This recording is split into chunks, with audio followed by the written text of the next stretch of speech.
today he's one of our RTC commissioners. Please welcome Mayor of Santa Cruz, the Honorable Fred Keeley.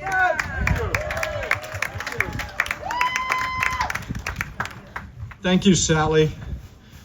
Thanks to all of the folks and friends of the Rail and Trail pulling this together, having years and years and years of commitment to a dream. And I'm going to tell you a quick story.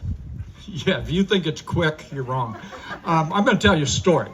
1972, I was a student at San Jose State University, and I was home studying, allegedly, in my apartment. I get a knock on the door, and there's this youngish man who's a Saratoga City Council member at the time, and he says, "I'm running for the Santa Clara County Board of Supervisors." I said, "Yeah, okay, great." He said, "I'd love to have your vote. What are you going to be doing?" He told me a couple of things, but he said, "The thing I really want to do is I want to bring a modern transit system to the Santa Clara County, Santa Clara Valley." That man, of course, you know, his name was Rod Dirodon. And I said, "Sure, be glad to help out." So I gave him a nickel, which was half of my net worth at the time, and said, "I'll be glad to put up a sign and walk a precinct." Fast forward 25 years, I'm now a county supervisor in Santa Cruz County. It's in the late 1980s. I have a corollary, a friend over in Santa Clara County named Mike Honda, who's county supervisor. Went on to go become a member of Congress. We served together in the legislature and so on. Mike and I got together and we were talking. We said, what should we do? We should really think about what we can do between our counties relative to transit and transportation, especially rail. And we said, let's go see Rod. So we go see Rod Dirodon, who now is the gray eminence at that point of transit, transportation, light rail, being recognized throughout the country, under consideration in 2 consecutive Democratic administrations to be Secretary of Transportation. He ends up having the Mineta Institute for Transportation. He becomes the executive director. He is the holy grail you want to go talk to. So Mike and I go and we spend some time with Rod. Rod gave us 2 pieces of great recommendations and insight into this work. 1, if you think this is going to happen in a year or 2 years or 5 years, get over yourself. These projects take time. They are enormous land use planning projects. They are enormously complicated with regard to funding the capital side and the operations and maintenance. But what you cannot do if you want to do this is give up. He said, I guarantee you are going to get into situations which are going to look very dark and very hopeless because some administration who's sitting there now doesn't like something that's part of what you're going to do. And you're going to think, oh my God, we're not going to get funded under this administration. Gee, what if the state and the feds align at any point along the line and don't really want to do this? Rod said, if at any point along that you say this particular hurdle is too high to get over, he said, you will never get the project done.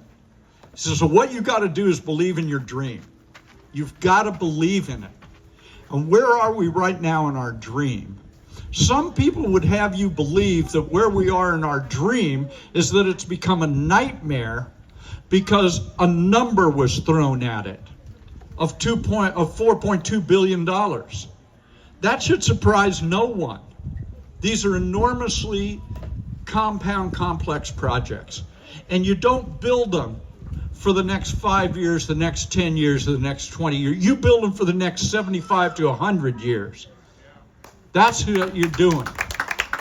And so visionaries like Rod Dirodon will always buck you up. They will say to you, stay with it. Look at what's been done already. Our opponents say, look how much money you've wasted already.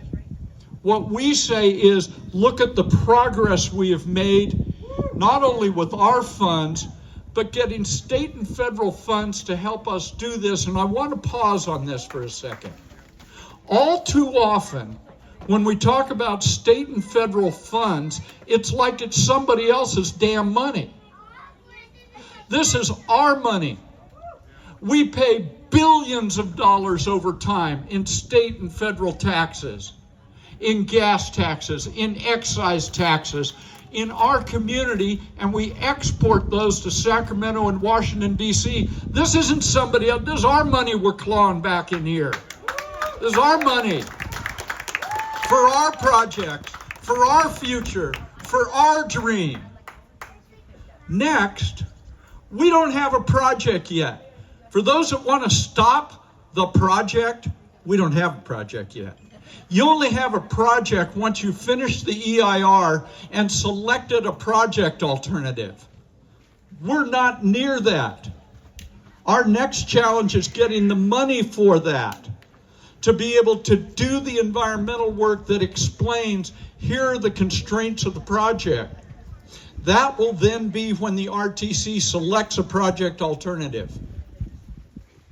At that point, we can have the debate about whether that project, which will have an assigned cost to it, where we can begin evaluating what our local share costs, that's when we can have the debate.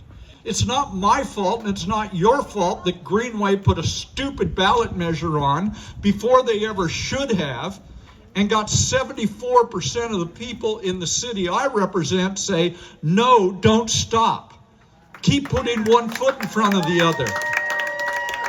As the mayor of Santa Cruz, I don't have one piece of evidence that says to me that the majority of the people in the city of Santa Cruz want me to slam the brakes on this. That isn't at all what they want. What they want is for all of us to keep putting one foot in front of the other until we get to a point where we can agree this is a decision-making moment. We are not at that point. Don't let anybody try to convince you we are at that point. We are not at that point. The right thing to do is what the voters told us to do in the original Measure D. Keep putting one foot in front of the other. We want the benefit of the bargain. Sure, we're going to widen Highway 1. Sure, we're going to give some money to Metro. Sure, we're going to do this. But the bargain was also we get a rail and trail. That was the deal. Don't negotiate against ourselves and give that deal away. So we need you to buck us up at the RTC come November and December. We will do our job knowing that you have got our backs to get this job done. Thank you, Roaring Camp, thank you, Fort. God love you all. Thank you so much. Mayor Keeley is absolutely right. We have a lot of work to do. We need to buck up our decision makers so they do the right thing.